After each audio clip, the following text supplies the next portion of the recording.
یه نوع نگاه به زندگی اینطوریه که ما خودمون رو شبیه ناخدای کشتی می‌بینیم که سکان زندگی به دستمونه، تصمیم می‌گیریم و به سمت هدفامون میریم.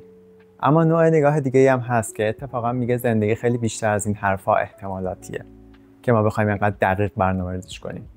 و شاید بشه زندگی شبیه قدم زدن یک فرد مست دونست. ممکنه 2 قدم به سمت جلو بره، بعد چند قدم به سمت راست یا چپ، یا شاید به سمت حتی عقب برگرده. اگه شما هم فکر می‌کنید زندگی ما این روزا خیلی شبیه این مدل دومه، حالا یه سوالی پیش میاد که چطور میشه این زندگی رو بهتر فهمید و بهتر مدیریتش کرد. این چیزیه که دقیقاً آقای ملودینو توی کتاب بازی بخت، این کتابی که الان می‌خوایم با هم بررسی کنیم، مطرح میکنن و سعی میکنن ما رو اولا با این مدل زندگی آشنا کنن و بعد روش‌های در واقع بهتر تعامل کردن با این زندگی رو بهمون یاد بدن. یعنی ما بیشتر با کتاب آشنا بشیم. من لازم بگیرم جلوی دوربین، معمولا اول ویدیو همیشه این کارو میکنم که شما ببینید جلد رو. همونطور که از عنوانش مشخصه، بازی بخت، البته اسم فارسیش با اسم انگلیسیش ذره متفاوته. اسم انگلیسیش در واقع The Drunkard's Walk بوده.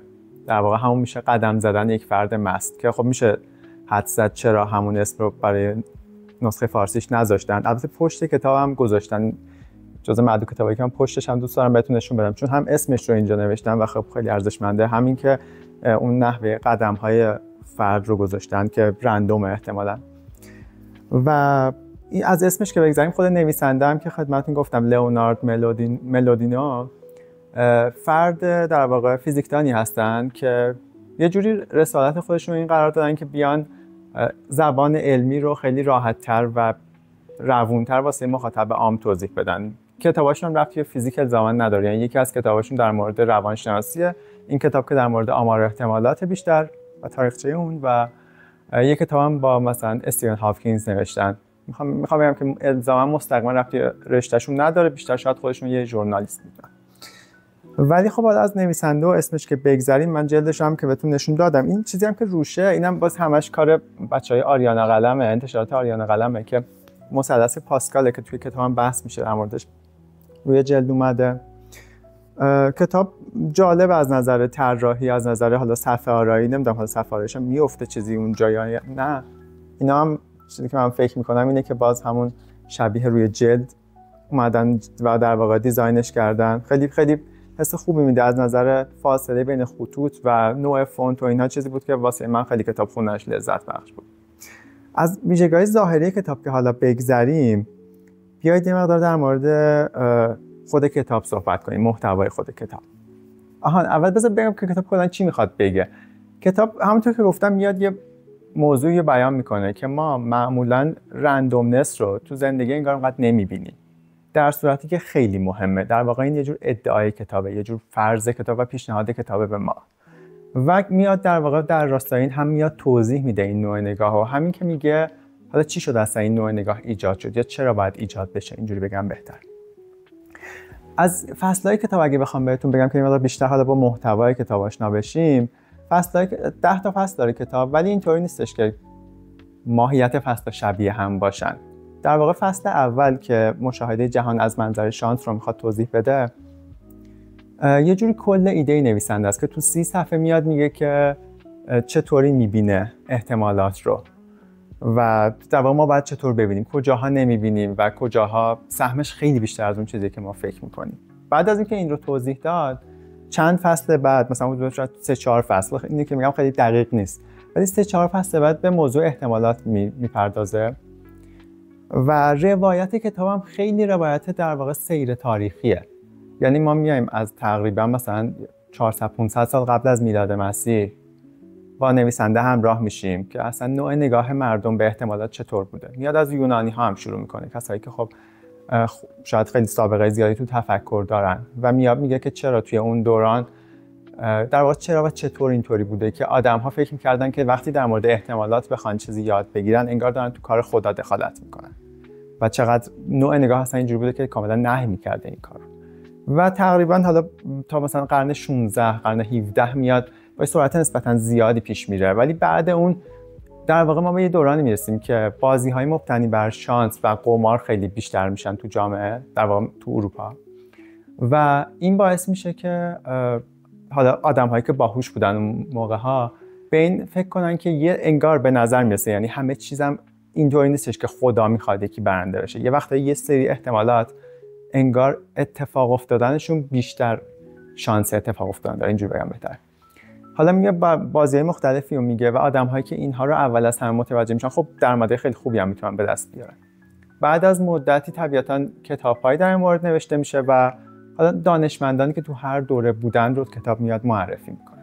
میخوام بگم کتاب خیلی این موضوع، این در واقع تمو داره که انگار داریم ما تاریخ شکلگیری علم احتمالات رو میخونیم و بعد از حالا مثلا 3-4 فصل 4-5 فصل، از فصل مثلا 6 و 7 به بعد که حالا میاد اندازه‌گیری و قانون خطا یا نظم در آشوب، کم کم حالا جایی که خود نویسنده میگه برای خود من خیلی جالب بود که میگفتش که درسته که ما یه بخشی از احتمالات رو داریم که مثلا وقتی شیر یا خط میندازیم چند تا شیر میاد چند تاش خط، یا وقتی بازی‌های مبتنی بر مثلا تاس رو داریم موضوع احتمالات چطور. ولی توی زندگی روزمره ما انقدری بازی مبتنی بر احتمالات نداریم. ولی چطور با احتمالات درگیریم؟ اینطوری که ما زندگی رو میبینیم، اتفاقاتی که میفته رو برآورد میکنیم و سعی میکنیم مدل احتمالی اون رو بسنجیم. پس مشکل یه جوری دوتا شد، چون ما اصلا تو دیدن احتمالی چیزها هم مشکل داره مغزمون و در واقع نقص ذهنی ما هستش که نمیتونیم خیلی آمار احتمالات رو متوجه بشیم. خیلی وقتا پس اشتباه میبینیم، خیلی وقتا این برداشتمون ممکنه اشتباه باشه. حالا باید اینا رو چطور اصلاح کرد؟ ولی نویسنده حرفش اینه که این در واقع این جایی که مثلا فکر کنم هولوش مثلا قرن 17 هستیم، اینجا دانشمندا تازه متوجه میشن که اینکه برداشت ما از دنیا چی هستش این مهم میشه، یه جوری نزدیک آمار داره میشه و مثلا 2-3 فصل هم در مورد این موضوع صحبت میکنه و تو فصل 10 هم در نهایت که فصل گامزنی مستانه است میاد و کلا موضوع یه بار دیگه جمع بندی میکنه. یعنی خواستم بگم برعکس مثلا موضوعات کتابی، یعنی کتابای دیگه که ما تو این موضوع خوندیم، این کتاب خیلی فصلاش متفاوت میشه تمشون، هرچند که تو کل فصلاش میشه این سیر تاریخی رو دید. یعنی حتی تو فصلایی که وارد آمار میشه باز ما با دانشمندا آشنا میشیم، نحوه ورودشون به این علم چطوری بوده و بعد اینکه چه چیزهایی رو در واقع ایجاد کردن و اضافه کردن به این علم. حالا من یه بخشی از کتاب انتخاب کردم اتفاقا برای اینکه شما بیشتر آشنا بشید با فضای کتاب، اون رو بخونم براتون. از فصل 5 هستش، فصل قانون اعداد بزرگ. در سال 1680 ستاره دنباله‌دار بزرگی از همسایگی زمین در منظومه شمسی گذشت. فاصله این دنباله‌دار با ما چنان بود که بازتاب ذره نوری از خورشید کافی بود تا عبور آن را در آسمان تاریک شب آشکار سازد. این دنباله‌دار برای نخستین بار در نقطه‌ای از مدار گردش زمین دیده شد که مقارن نوامبر است. پژوهش فراگیر درباره این رویداد تا ماه‌ها ادامه یافت و مسیر عبور این سنگ بزرگ با جزئیات تمام ثبت شد. 7 سال بعد آیزاک نیوتن این اطلاعات را به عنوان مثالی برای اثبات قانون جاذبه خودش به کار گرفت. در نقطه دیگری از اروپا، در سرزمینی در سوئیس به نام بازل، مرد جوان دیگری که جایگاه علمی بلندی در انتظارش بود به این موضوع پرداخت. او الهیات می‌خواند، ولی آن شب در حالی که به حاله نور درخشان آن دنباله‌دار خیره شده بود، متوجه شد دوست دارد عمرش را در ریاضیات سپری کند، نه در کلیسا.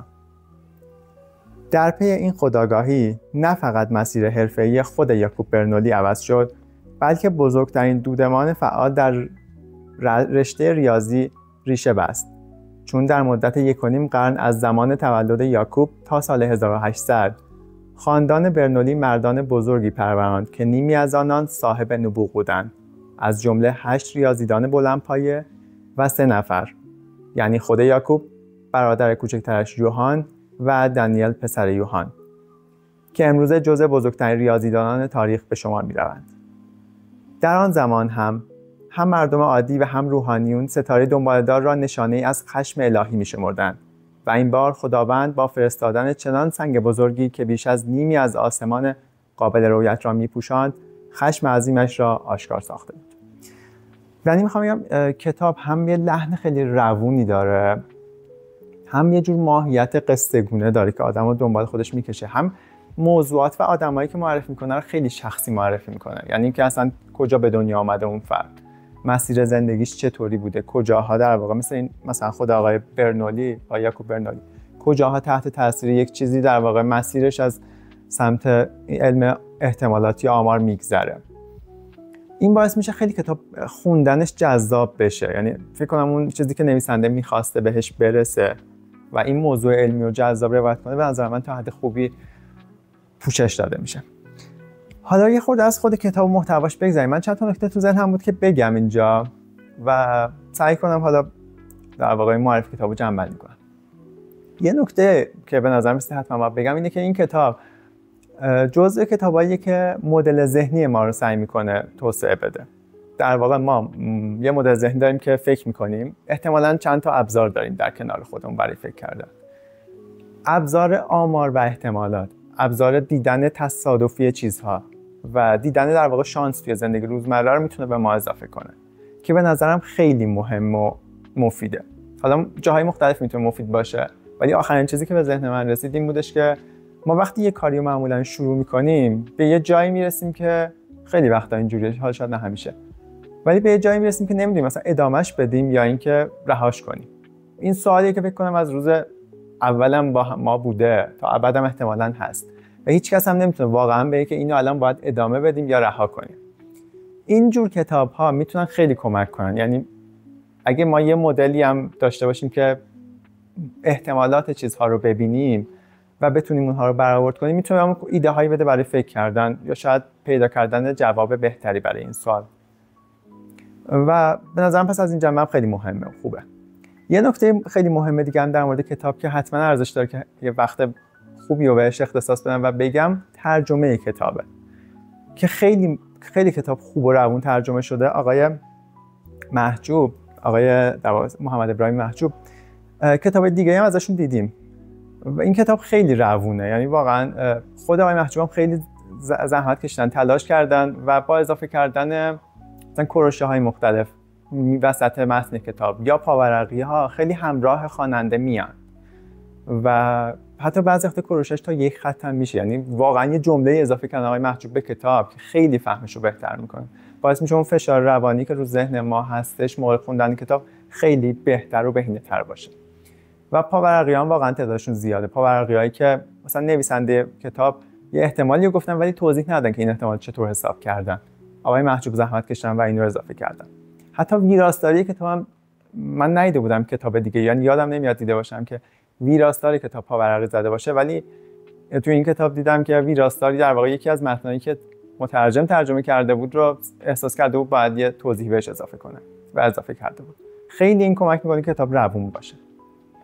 البته من همین مثلا بازی بخت، کلمه بخت و بختانگی مخصوصا، حالا خود بخت رو باز شنیدیم تو زندگی روزمره، ولی با بختانگی من خودم البته زیاد راحت نبودم. در مورد ترجمه گفتم جمله‌ای که با بختانگی شروع بشه و بختانگی داشته باشه برام راحت نبود ارتباط برقرار کردن باهاش، ولی خود کتاب اولش توضیح میده که این در واقع ترجمه دو کلمه رندوم و رندومنسه.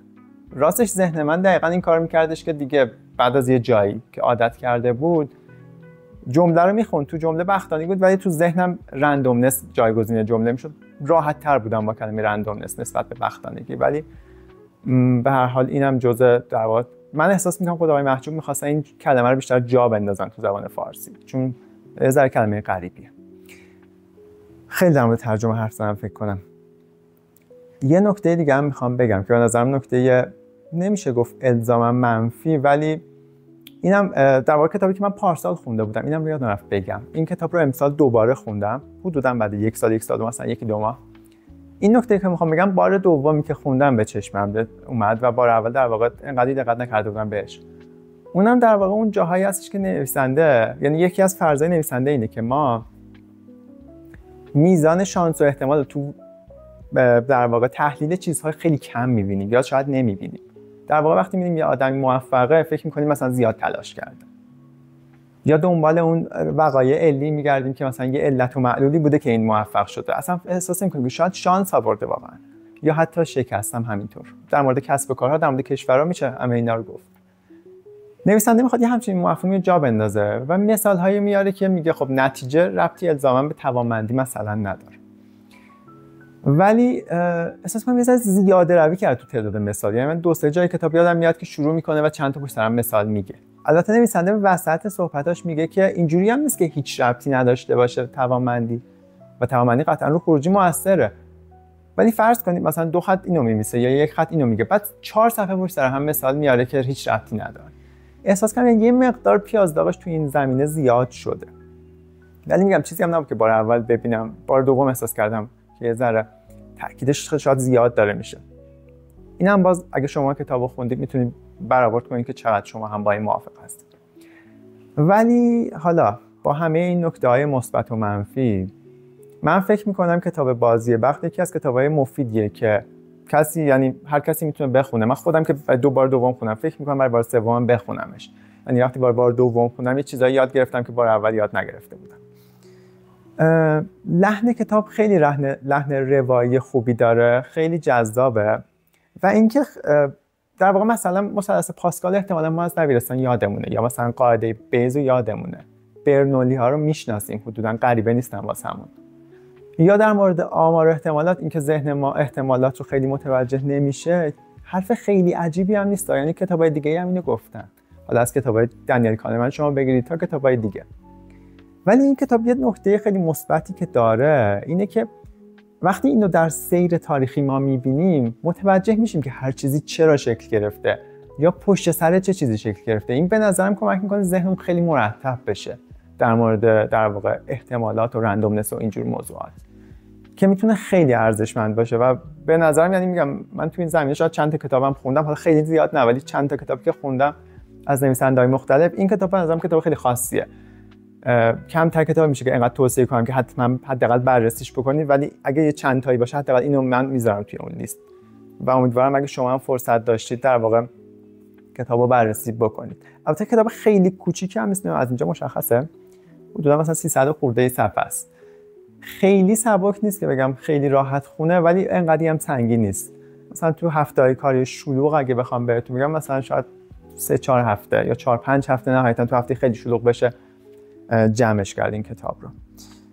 و یه چیز دیگه هم حالا باز تو ذهنم بودش که حتی مثلا خوندن فصل اول کتابم میتونه باز خیلی ایده بده. اگه گذرتون به کتاب فروشی افتاد شاید بخوای بهش نگاهی بندازید. دیگه نکته نمونه که بخوام بگم به جز این که دیدم سایت متممم یه معرفی خیلی طولانی و مفصل از این کتاب گذاشته که پیشنهادم اینه که البته بعد از خوندن کتاب اگه برید سراغ معرفی شاید بیشتر به درتون بخوره، چون هم معرفی هم تحلیل کتابه که خیلی در واقع میتونه یه نگاه دیگه‌ای بده که موضوعات توی کتابو یه مقدار در واقع بیشتر و عمیق‌تر درک کنید. و این هم از سایت متمم که یادم بودش بگم و همین. متشکرم.